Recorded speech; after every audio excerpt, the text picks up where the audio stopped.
Hi guys. හරි අද මම ගත්තු ගෝල් ට්‍රේඩ් එකේ බ්‍රෙක්ඩවුන් එක තමයි මේ කරන්න යන්නේ. එතකොට මං යූස් කරන්නේ බුක් මැප් එකයි Ninja Trader 8. එතකොට මම යූස් කරන order flow තමයි ට්‍රේඩ් කරන්න ඇනලයිස් කරන්න. එතකොට normally මම යූස් කරන්නේ heat map එක, volume profile, order book එක වගේ තමයි මම පාවිච්චි කරන්නේ මේ වීඩියෝ එකේදී දැනට. එතකොට මෙතන බැලුවොත් එහෙම අපිට පේනවා 4700 ලොකු සාමාන්‍යයෙන් බුක් එකේ තියෙන normal volume වලට වඩා ලොකු volume එකක් මෙතන පේනවා අපිට. right. එතකොට එතන සාමාන්‍ය reversal point එකක්. ඒකේ අනිත් point එක තමයි ඒක තියෙන්නේ low volume area එකක. volume profile එක ගහලා බලපුවාම මේ ලෙවල් එකේ ටිකක් වොලියුම් එක අඩුයි අනිත් තැන් වලට සාපේක්ෂව. එතකොට ඒ වගේ තැනකදී මාකට් එක රිවර්සල් වෙන්න තියෙන chance එක ගොඩක් වැඩි. අනික තමයි මේ ඒරියා එකේ තියෙන ලොකුම බයින් වොලියුම් එකක් තියෙන එතන.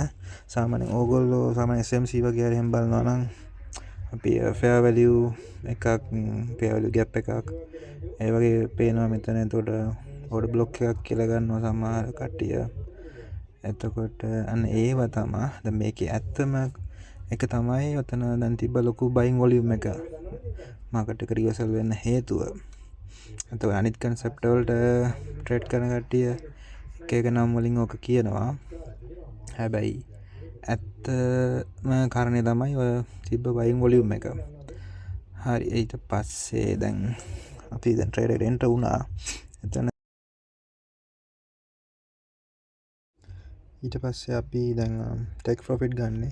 මෙතන තියෙන ඊළඟ හයි එකේ උඩට තමයි ගන්න සාමාන්‍යයෙන්.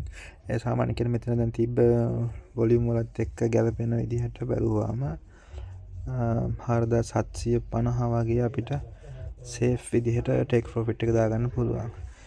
එතකොට ඒක තමයි ඉතින් මේ වීඩියෝ එකේ එක්ස්ප්ලেইন කරන්න තියෙන්නේ. ඔයගොල්ලෝ බලන්න මොනවා හරි දෙයක් තියෙනවා නම් කමෙන්ට් එකක් දාන්න.